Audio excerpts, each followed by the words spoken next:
Welcome to another episode of Talon Talk. Andrew Rogers here with senior quarterback Trey Luttrell. Luttrell out of the flex bone.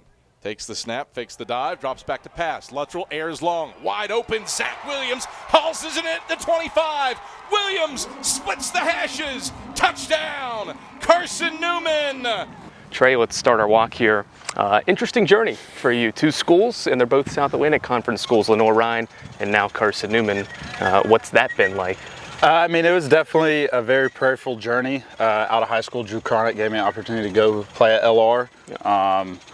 It was a tough decision, but I'm glad I made it. And then at the end of 21, decided after a lot of prayer and talking with my parents to hop in the portal before it was really a trendy thing to do. And kind of God put it on my heart that Carson-Newman and being back in Jeff City was the place to go. I know my dad was really excited for me to be wearing blue and orange instead of cardinal and black and white. So that was a really easy conversation to have with him. And then got here January of 22.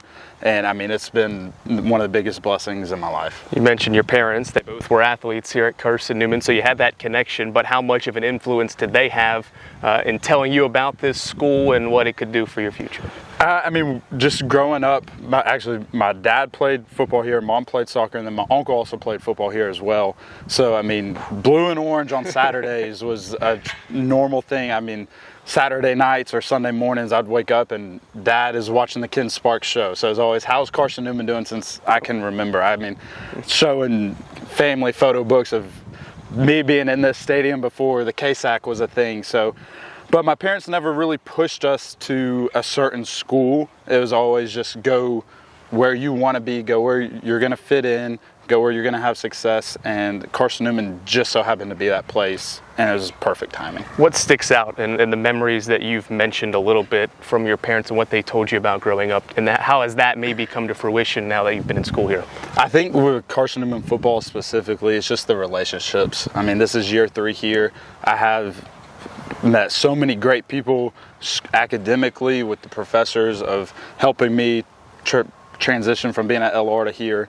And then my teammates, my dad still has teammates that he talks to and keeps up with. And then, I have friends for life here. There's Brian Doe the past 2 years, and then Zach Williams this year. Those are two of my best friends. Zane Whitson, of course, as well, being in the same quarterback room with him, seeing him every day with a smile, and he's probably wearing cowboy boots. So those are guys. Those are just a few guys of a lot that I'll keep up with for the rest of my life. That Carson-Newman brought us together for a reason, and there's been great memories, there's been sad times together, and there's no telling what the future will hold for us. World-class weightlifter. When did that passion start to become one of yours?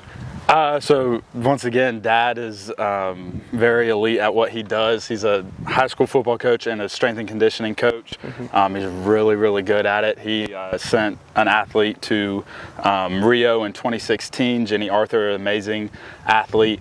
And so weightlifting was just kind of always something we did. Dad's very good at the youth development model. So, I remember lifting in my first youth national championships when I was 8 years old down at Disney Worldwide of Sports. And it was just, in the summer, that's what we did because couldn't put a helmet on and play football. And then just that grew.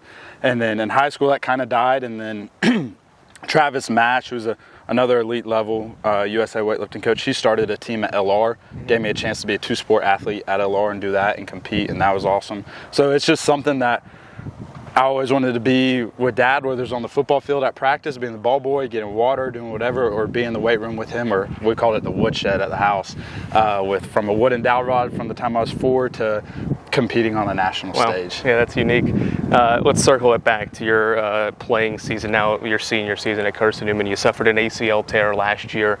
What was that process like mentally, physically, to recover from that and now to have success here in 2024? It wasn't easy, but the brotherhood that we have here, guys like Major Williams, Zane Whitson, Kendall Williams, Zach Wood, all those guys that I've been here for 3 years holding me accountable. And then honestly, whenever didn't want to do anything, Fletcher Gibson would remind me what Colt Snorer went through and went through during that spring season. It's like, if I'm having a bad day, I'd think of Colt. We do push-ups for Colt every morning during a lift. I was like, I can't have a bad day. He's a warrior. I tried to attack my rehab like Colt did. Trey, best of luck the rest of the year. Thank you. That's senior quarterback Trey Luttrell. I'm Andrew Rogers on this episode of Talon Talk.